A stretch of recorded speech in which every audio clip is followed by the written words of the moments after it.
Different recordings, and you will have to answer questions on what you hear. There will be time for you to read the instructions and questions, and you will have a chance to check your work. All the recordings will be played once only.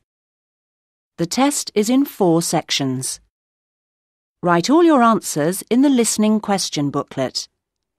At the end of the test, you will be given 10 minutes to transfer your answers to an answer sheet.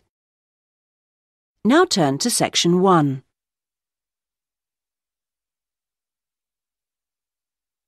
Section 1. You will hear a man telephoning an employment agency to register for job opportunities. First, you have some time to look at questions 1 to 10.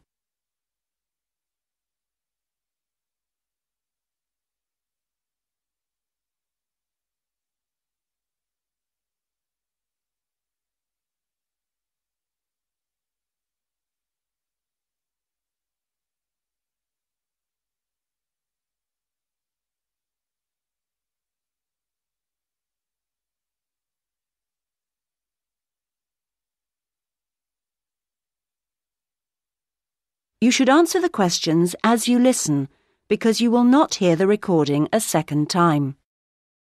Listen carefully to the conversation and answer questions 1 to 10. Able Employment, how may I help you? I saw your advertisement in the Daily Gazette. Oh, yes. And I'd like to register with you. I'm a student, but I've got the long holiday coming up. Certainly. I'll just get the form ready. OK, let me take your details. Sure. Can I have your full name? It's Bowen. James Bowen. B-O-W-E-N. Right. And your address, please? Well, just now I'm staying at the youth hostel. I see. But I'm moving into a flat on Friday. Well, give me that one then. It's 4 Lion, like the animal, Road, Melford, MF4 5JB. OK. And then I need to have a phone number for you. I don't know the number at the flat yet, but I could give you my mobile. That's 09954 721 822. Would that do? For the time being. But if you can let me know your new number when you can. Of course. Now, qualifications. What qualifications have you got? I mean, post-16 qualifications. Well, I stayed on at school till 18 and got my A-levels. Fine. Anything else? You said you were a student. Yes, and then I've done 2 years at college, so I've got my history diploma, though I don't know how useful that'll be for getting a job. Well, it depends. Everything counts in some way. And I also did an IT course this year, and that got me my computer skills certificate, which I certainly hope is relevant. It's different anyway. That's all really. That's quite a good range. And what about on the practical side? What work experience have you got? Well, not too much, because I've mainly been studying. Yes. But 2 summers ago I worked just as general assistant in a hospital for about 3 months. It was quite hard, but very interesting. OK. Anything else? If you include part-time work... Oh, yes. I've often worked in the college holidays as a tour guide, showing visitors round. That's quite enjoyable, meeting people. I'm sure. Now on to interests. There's space here for 2. What would you say? 2?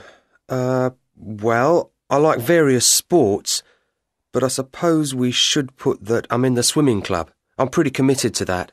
Yes, that sounds good. And for the other one, something different?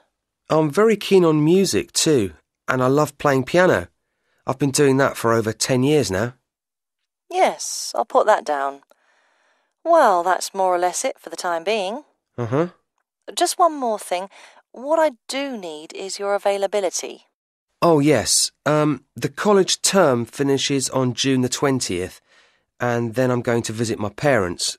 But I can be back and ready to start on June the 28th, if that seems okay. I'm sure it is. Now, what happens next is that I process this information, and then... That is the end of section 1. You now have half a minute to check your answers.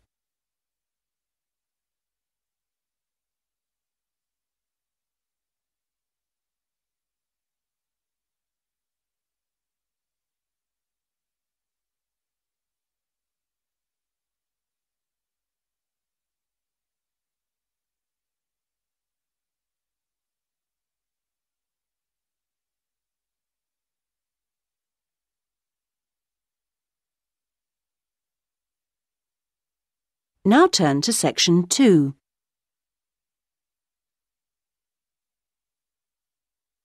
Section 2. You will hear the organiser of a group holiday talking to the group before they arrive at their destination. First, you have some time to look at questions 11 to 16.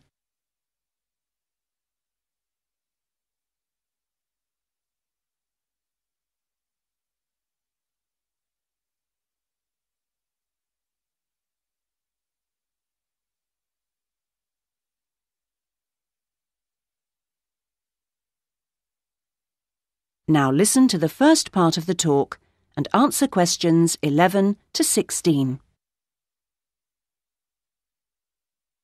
Thank you, everybody, for your attention. I hope you're all looking forward to arriving at the town. I thought you might like to know a few things while we're still on the coach, and it'll help to pass the time on our journey. OK, as you know, we're staying at the Park Hotel. It's comfortable and friendly. We're booked in for 3 nights. Now, I'm aware that not everyone wants breakfast there, so if you do want it, you should tell the hotel that you do the night before. We're making our own arrangements for dinner each evening, and there's a cafe open at the hotel most of the time if you want a drink or a snack. There's also a very pleasant lounge on the ground floor with a collection of fascinating paintings. And then I hope you're going to enjoy the various activities that are lined up. However, I do have to tell you that there have been some changes since the original programme. For one, because it's been restored and is therefore closed to the public, we won't be going to the castle after all, I'm afraid. However, there's plenty else to see, and the gardens are still open. Something we've been able to add to the programme is for Saturday, when a local historian will give us a lecture on famous people from the town. I don't know who that includes yet. So, to free up the time for that, we've made another little amendment and changed the trip to the antique show that was due for then on to Sunday. Actually, I think that'll make for a more relaxed programme anyway. We're leaving the rest of Sunday free for you to wander around as you wish. One place you might like to try is the art gallery, because it's got a huge display of old postcards. You can't really send them home to your family and friends, but it's interesting and sometimes funny to see what people used to send. Well, that's the lot on changes. Now you have some time to look at questions 17 to 20.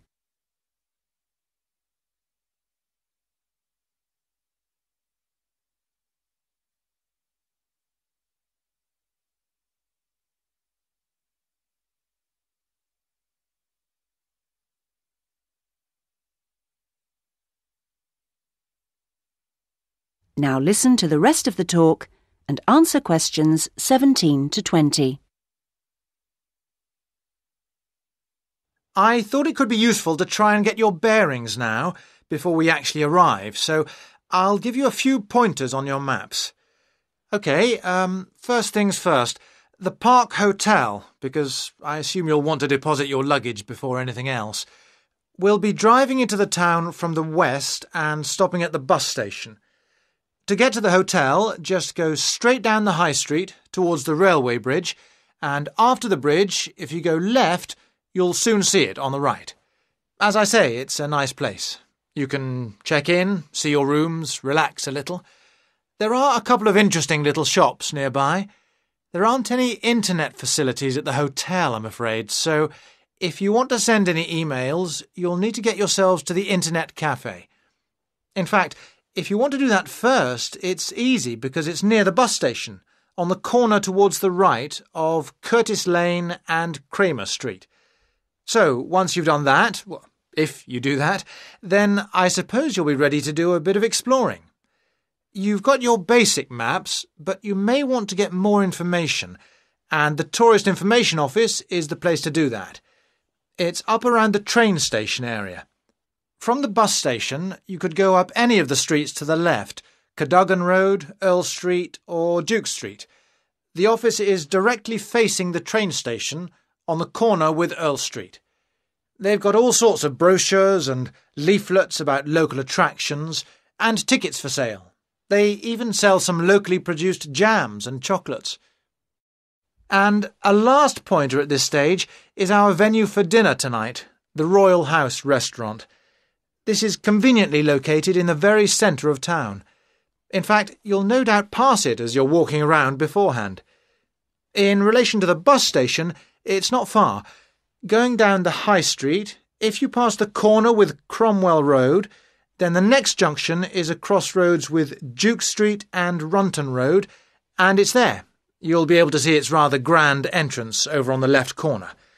The food and the service there are both excellent, so it promises to be an enjoyable evening. Well, we're just coming into the town now, so... That is the end of section 2. You now have half a minute to check your answers.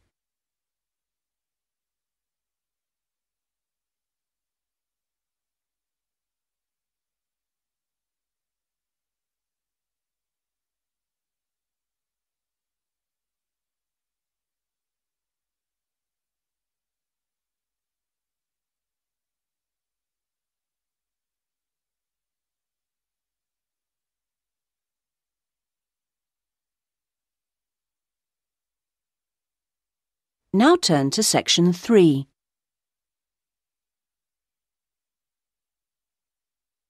Section 3. You will hear a conversation between an undergraduate student, David, and his tutor, Dr. Smith, about David's plans for doing a master's degree.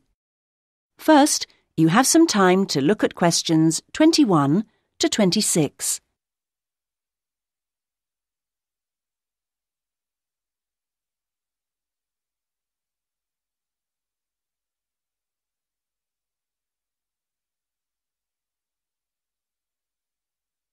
Now listen to the first part of the conversation and answer questions 21 to 26. Right. Well, David, I think it's a good idea to talk a little about your plans for going on to do an MA. Now, I understand you're thinking in terms of either Forth College or Haynes College? That's right. Well, so far, anyway. No, I think that's a good choice to have narrowed it down to. I'm interested to know how the services to support students work in both places. Yes, I know you've needed to make use of those here in the last year. I have to say I'm not absolutely sure about the situation at Haynes. I expect they're all right, but certainly Forth has a good reputation in that regard. They have a large number of students from abroad, and they have to make sure they're okay. That's reassuring. And then I'll be moving city again, obviously, whichever college I go to, and I hope that the room or flat I could expect would be nice. Very important, yes. These days, actually, all colleges tend to have decent quality rooms or flats for their students, and Forth and Haynes are no exception. Right. Well, what about comparisons on the academic side of things? Well, I know you're an avid user of the limited online provision we have here. I think you'll find Haynes is about as developed, or not, as we are here, and that Forth has developed some pretty impressive stuff, which I'm sure you'd make the most of. Well, I'd certainly try. But that doesn't mean that the more traditional information sources, such as the good old-fashioned library, should be forgotten. No, of course not. While Forth has recently had a very splendid law library opened, that isn't particularly relevant for you, and I think you'd find Haynes' general university and faculty collections better suited to your needs. But that's something you could check for yourself if you visit both places. Which I'm planning to do next month. Good. Now there's the question of the lecturing staff, which is clearly going to be key to your progress.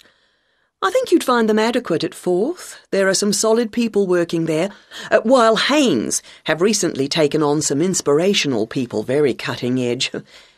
It's a little hard to judge, though, because as a research student, it's not as if you have teaching all day, every day. No, I guess not. But I'll need to consult. Yes, and on the subject of research, in terms of the college's reputation for results, again, neither place is bad in any way, but I think you'll find, and you can check this on the Research Council's website, that Haynes has consistently scored very well.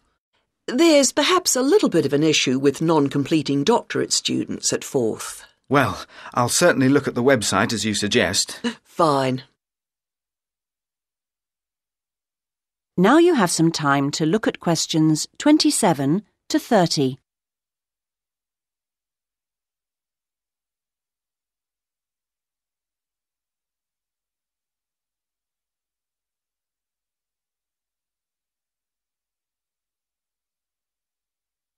Now listen to the rest of the conversation and answer questions 27 to 30. I'm still a bit anxious about making this next step. I know the level of competition is very high, especially in my area. It makes me feel rather daunted, and I wonder if in a new place I may be out on my own, if you know what I mean, compared to the sense of community here. I suppose it'll be down to my determination to succeed to get me through. Well, do remember how you felt when you arrived here. I'm sure you'll get on anywhere in the end. I hope so. And of course, you still don't know exactly where you want to end up. By the time you've completed your masters, you'll have a clearer idea of whether you want to progress to doctorate level. It's possible, I suppose, that you'll begin to see how much you might be interested in picking up some bits of lecturing earlier than that, since your area's fairly specialised, and may put you in demand sooner than you think. To establish yourself in your area of expertise, it would be sensible to think in terms of getting your stuff into one or two of the journals, converting parts of your dissertation into suitable formats for them. That'll stand you in good stead, whatever else you decide to do. That sounds like good advice, thanks. Actually, I think master's level studying has improved in some ways over the last few years. The internet you love so much was always going to make all kinds of studying easier. Or that's the idea, anyway. I'm not sure it really has the impact you might think. What I've found impressive is the way courses have developed to be more adaptable, more able to fit in with all the other demands in people's lives. So, while the exams and assignments you all have to do may not have shifted much, at least a wider range of students are now able to benefit from education at the higher levels. I just wish I could be sure I was always making the best use of my opportunities. At the end of each week, I usually feel I could have got more done, arranged things differently, been more efficient somehow. I've got a lot better at taking down notes during seminars and lectures, which means, I think, that my written work has benefited to some degree, so there's progress on some fronts at any rate. Yes, it's interesting seeing... That is the end of section 3. You now have half a minute to check your answers.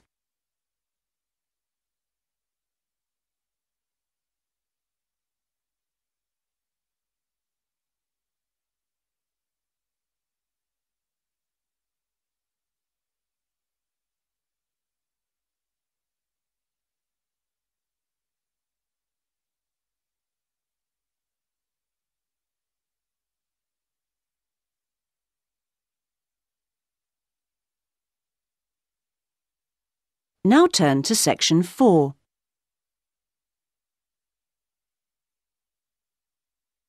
Section 4. You will hear a writer giving a talk about the different kinds of writing that the audience might want to try doing. First, you have some time to look at questions 31 to 40.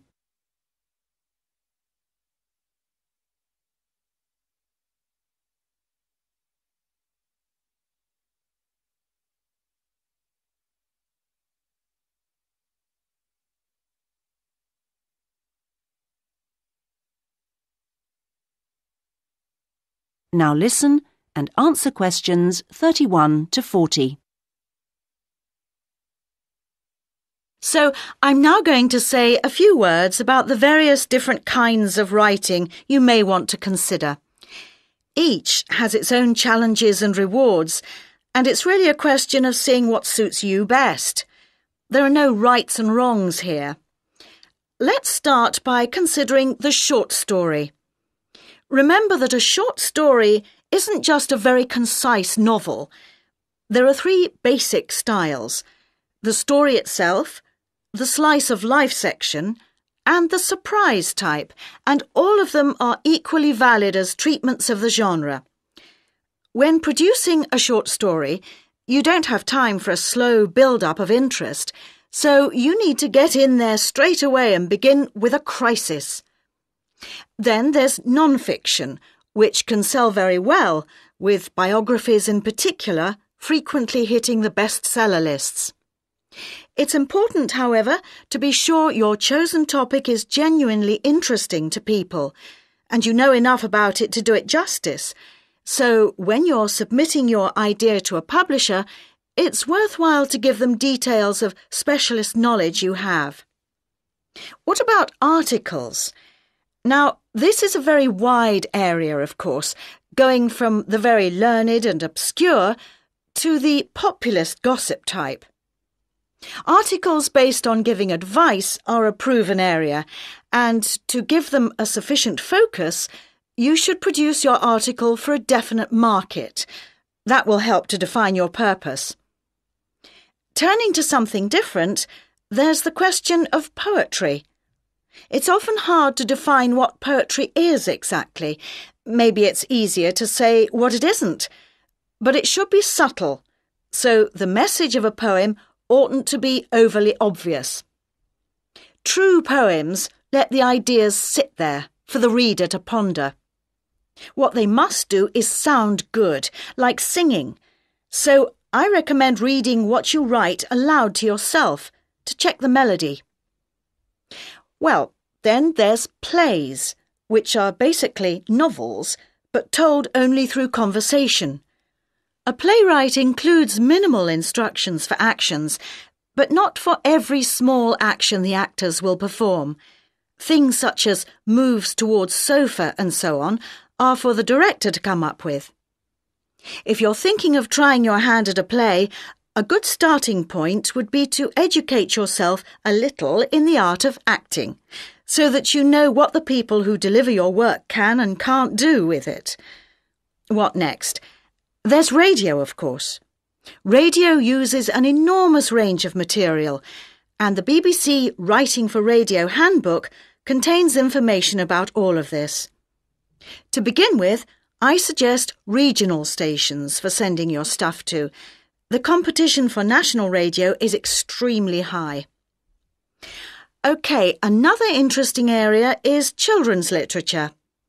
Now, very few, if any, children's books are published without pictures, but this doesn't mean that you, as writer, have to draw them.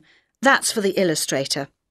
What you do need to do is be clear who you want to write for.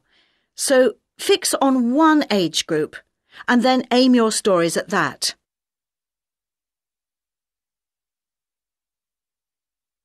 Right, I've saved what I consider to be the best and the hardest till last, the novel. Very long and very difficult to do well, but certainly not impossible, as any bookshop shelves will confirm. One of the first things to decide is from what point of view you will tell your story. A popular choice is the first person, and this technique certainly gives a sense of immediacy for the reader, while many new writers find it easier to project themselves into their main character if they can write in his or her name. But that assumes, of course, that the main character is somehow like the writer, which may or may not be the case. Meanwhile, if your book is all narrated by I, you can only put into your story things which are experienced by that character, which may prove to be rather restricting. Now, there are all sorts of pitfalls for the novelist, and many of them relate to the issue of providing a balanced narrative. Every time you introduce a character into the story, you have decisions to make. Of course, you want to populate your landscape with a variety of people to maintain interest, but don't feel you have to decorate every one of them in elaborate detail. The same goes for irony. All too often, an inexperienced writer will create a strong ironic situation and then spoil it by spelling out what they mean by it, as if readers were too stupid to understand. A few contrasting details should serve to make the point clear. A big challenge for new novelists is dialogue. What is the relationship between conversation as people really speak and as it is in novels? Well, it depends. If you recorded actual conversations and copied them straight into your narrative, readers would get confused and bored, all those unfinished sentences going nowhere. On the other hand, you don't want to write out page-long utterances by characters, as these will seem unrealistic to an extreme, but you can insert minor descriptions and actions to vary the pace and add interest. Well, I hope what I'm saying is encouraging and not too off-putting about the various difficulties. Are there any questions at this point? That is the end of section 4. You now have half a minute to check your answers.